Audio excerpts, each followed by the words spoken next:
Aaron go today? Did he prove No, he fell short this week, so Aaron won't play. How disappointing is that for you, or is it Sean free to play? So have you got one? Yeah, he's been cleared to play. Yeah, and Jonesy was super last week. Yeah, we're thrilled. So yeah, they got a good challenge, and really, in a real sense, we loved Aaron there. But I mean, you just move on to the next man up, really. Otherwise, I think you got we'll have 6, 7 of our best 22 out, and every team's facing challenges. But we've coped with it quite well last week. So young group, big challenge. The last performance that Eddie had was really strong, albeit Essendon won 6 of their last 8. I think they get Fantasia and Zarakis back, so they're in pretty good nick, and it's a good challenge for us. You've got a short week, or a shorter week. Did any others not get up? You had a few guys yesterday running laps and walking laps. Yeah, no, Stephen Hill won't play, so he's out. Is that? There's breaking news for you. Yeah, we'll go with that. So always keen to give you a scoop. Was that quite a few weeks? Just a bit of tightness. Look, it's certainly not a repeat, but it's that almost could play, but in that area you risk a significant injury. As I think Hibbert's gone out, and they can be quite tricky. So I was like, let's just be a bit careful with Steve. He's a pretty special player to us, and look, he was super last week. So it's a big loss, but again, next man up and move on. And so from there, we're just sorting some stuff out and try and get a well-balanced team in. There's some, they fought on against Perth. There's some, Croden was strong, Pearce was strong. Johnson was pretty supportive in his role. Darcy Tucker will be available. He'll come back in. So obviously we've got to replace Ryan. So we're just having a look at that. Is Stephen's soft tissue stuff starting to be something that has to be managed a little more carefully now, Ross? I think he had the big hammy last year, and then calves and quads. Yeah, I haven't got the full bottle on it, but there's a bit as you get older. But he had a super summer. This is his one area more than I think he's been fine with hammies bar one, but it's been the quad in that area. So, and I think if it involves a central tendon, there can be really tricky. So he played. I think one of his last kicks today, he just felt it. We thought he'd be okay, like Sean Darcy, but he was really at the low end. But he just felt it yesterday. We just don't want to push him through. You mentioned on Tuesday night if they had been available, you might have played all the 3 big guys. 2 questions. How would you have used them hypothetically, and also what do you like about Scott Jones? What does he bring? Well, the old Ross never used to deal in hypotheticals. It's a new world we live in, so we'll deal with one. Well, we'd like to take the contest, and Aaron is a real threat. We thought our front and square, Matera, one of his better games for the club. He's really working at a level and pressuring at a level with him and Walters. Cam Sutcliffe was super there last week with his tackling, and he should have kicked 3, and Gyro. So there's trying to build a little fleet there. So, but we thought Jones was significant in bringing the ball to ground. So with Aaron, he could draw that ball in, and then you can just share the ruck up a fair bit, because you can see with Ryder last week, like they're big men. Max Gawn, Ryder, so Sean Darcy and Jones. It's a big load, so if you can share that up, that's what we're looking to do. And hopefully we might get a look at that before the season's end. And we are in a situation where we can try a few different things. They might be subtle, but they're certainly there. Is Jones a bit of a pleasant surprise for you? And are you a little bit interested to see what he might be able to do after a big pre-season, do you think? Yeah, you're spot on. I still remember Callum Sinclair watching him play. I forget is it Callum? Yeah, plays it. Swans. Yeah, and he took these great marks in the waffle. I thought, and we come down, he had a little bit of puppy fat, but 12 months in, I think he got rookied at West Coast. 12 months, not much within the next year. So they get stripped to become AFL athletes. Callum's a really good player, and I think Jonesy, got drafted. He's only 22. Comes from, parents are teachers down south in Prince. It was a strong background, and it's a bit. Do you want to play league footy or not? So just getting your head around it. But I think he's starting to sink his teeth into it. So hopefully, that will fuel him to go on and become a great preparer and have a good AFL career. So, but yeah, it is pleasing because I mean you're only as good as the talent brought into your club. So drafting is so critical to the future and success of your club. That's proven. So there's been some challenges in previous years, but certainly last year and maybe the year before, looks more at the level and success rate that we would like. Clearly Jonesy's a part of that. But yeah, to bring the ball to the front, big man competes. And he's like Sean Darcy. He can be big but not much pop. He's got some real power and a bit of speed, so I don't know, he can chase them down and tackle. So but it'll be interesting. The Challenger League football, as we all know, is coming up week after week. So he played a good game last time we brought Aaron back, and he was disappointed. But he gets to go again, and that ability to come up. He seems to have a knack of being able to get to where he can give a contest and get the ball on the ground. Even if when the ball's in flight, he looks out of position, he seems to be able to get to where he can get. Yeah, which is a bit of that power within his body, that quick feet to get there and adjust, because the modern day defender is so strong at screening out and letting another one in. But his ability, even when he's got one screening him and one rolling back on him, to bring it to ground was really critical. And I don't know if everyone believes this, but often it is about the contest and bringing it to ground. I thought he did that in the 2 games he's played, probably better than any of our tools, and then it allows Cox and McCarthy to free up a little bit.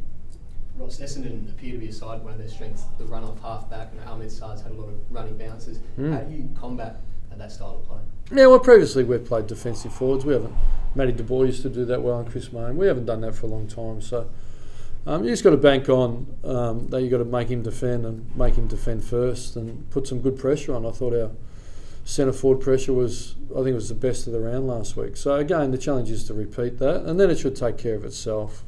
Do you use that those same personnel, or do you think about someone like Croydon? Can you add to that?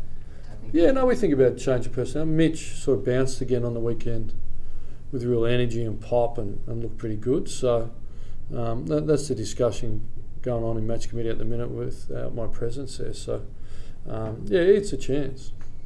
Have you spoken to Ryan since the tribunal, and what's your advice to him? I mean, it was an unusual situation in terms of the tackle, and it's not his type of game. What do you do now to make sure it doesn't affect his game when he comes back? Yeah, well, he's an aggressive tackler, and you've got to be an aggressive tackler, and we're all on end. It's pleasing to see Robbie Gray was up off the stretcher in the rooms playing this week. So that gives it really good context. And the current state we're in, it's about the effect you have on the player. So, I mean, to the neutral observer, there's other hits going around the weekend that would look more aggressive, and because the player's okay, you get a lesser penalty. And I think we've seen other tackles. It's about how it gets graded, and it's not an exact science. I know I read an article where they're going to review the match review and how it's all working, because we're all looking probably for consistency. But for Ryan, all you can do is get on with it. Don't let it affect you. He was playing super on Robbie Gray anyway, and you're right, he's not a malicious kid, but it's a tough jungle, AFL football, so he'll bounce and he'll come again. Do you think the 3 weeks was too much? You've mentioned Robbie possibly playing this weekend. No, I don't determine penalties, but I think it's a difficult job. It's a difficult job. Difficult job for a player too. For everybody to get it exactly, to get equity in and compare cases. But I don't think it's right. I think it's wrong. It's fortunate Robbie didn't get hurt, and it's fortunate we won the game. Do you, or have you sought to sort of like change the way your players tackle and the technique, taking the ground less or anything? No, I was just happy they're tackling. Happy they're tackling. So, and the modern day player is very good at hanging on to the ball, not giving up possession, grabbing the person that's tackling to make it look like you're still hanging on when the ball's spilled free. So, no, it's just one of those. They're split second decisions. We've seen it with Nat Nui, that aggressive tackle.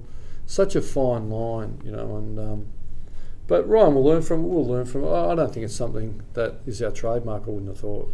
Do you have to teach players how to land then? On the flip side, it didn't look like his arms were pinned and maybe Robbie could have maybe landed. Yeah, I know, but again, it happens so quick and they're so powerful. And I think you had a bigger man and a smaller man. That's always the danger, isn't it? So I don't want to get stuck on it. It was a tackle. Ryan is a great person, competing, trying to build a career. He'll be fine. It is what it is, you know, but yeah, he'll move on.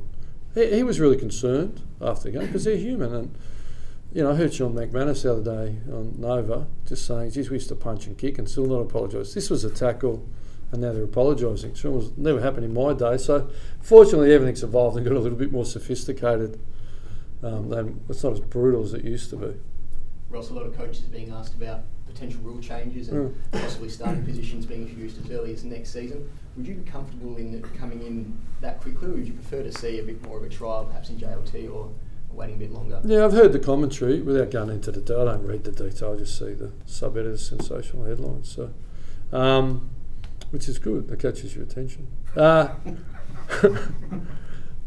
what I will say is the process, all of us within who've been around a while, unless you're coaching in your first or second year, the rule changes typically are trialled in the pre-season competition, and a month out, and there's a change, it's a week out, and it sent us all off our heads. But it's the best process being driven by David Rath and Steve Hocking to engage the clubs, trial it over a long period of time, and assess it objectively, and have a really good look at it, and get it to the clubs in time. That's all we are. So we're not custodians of the game. We coach. And if I was a coach and everything, and you're humming and you're winning and your system's perfect for you, we'd say the Tigers, you wouldn't want too much change, would you? Because all of a sudden you've got to retweak it and will it stand up? So position I'm in, and we're winning, we're improving, so we'll deal with it, you know. So I don't want to waffle on here, but I think the processes are really much more in depth, much more considered, not reactionary, and all as a club you ask for is you'll get it in plenty of time before your trading and your drafting occurs. And my understanding is that that's going to be the process. So I think we need to tick that off and acknowledge the improvement. There's a charter of the game that was created.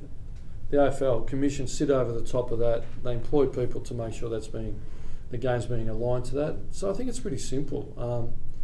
But everyone's always going to be divergent opinions. But at the end of the day, you need a ruling body to make the decisions for the greater good of the game. That's why the AFL Commission come about.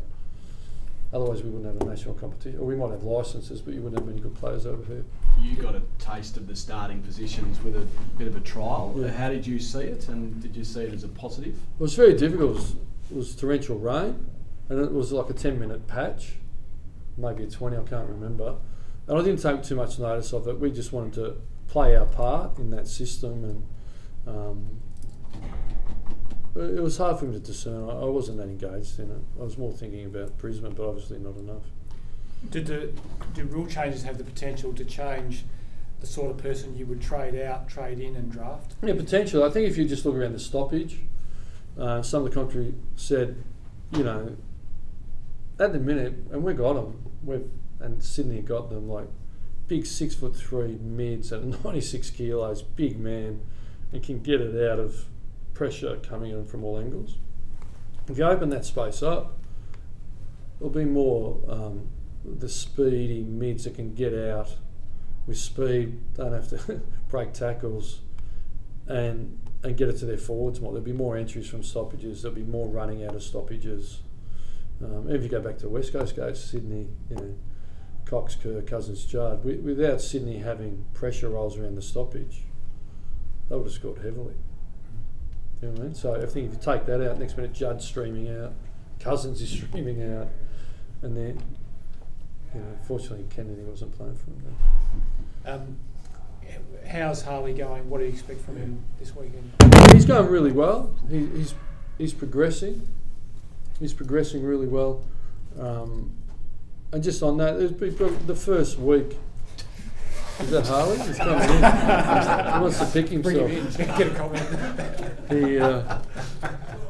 He will almost be unlimited in constraints of, because he's now at a distance that bites off the game, so to speak. So he's unlimited in how he can sprint and run. So he'll be able to let himself go. and therefore we should see him move a bit freer and then get to work. So hopefully from there he can find some form and some run. But he's done a bigger bulk of work. But last year we played him forward in like the full forward role, so he walked and sprinted. But this time we said, well, we go here to play mid, going mid, more inside, more contest, and greater demands on run. So it's been a bigger build, if that helps. You've spoken about the 6 years rather than 6 weeks, Ross. Yeah. Does it matter to you staying inside in the AFL team this year? No. We have our list management committee, and we don't conduct we try not to, our business in public, but we have stated that Harley continuing on, and we would like Harley to be here and be contracted. That's our inner belief, and Harley knows that, and Colin Young knows that, his manager, and so all things being equal, regardless of senior football and progression, Harley will be here, and we really value him. Can I just quickly ask Michael Johnson, any chance to play this week? Yeah, they're working it out. It'd be more, Srinanika and Meek ready if Darcy doesn't come up. He probably almost in the squad as a backup ruckman maybe, or he goes back and Alex Pearce could go forward. That's sort of where we're at with that at the minute. Thanks, Scott.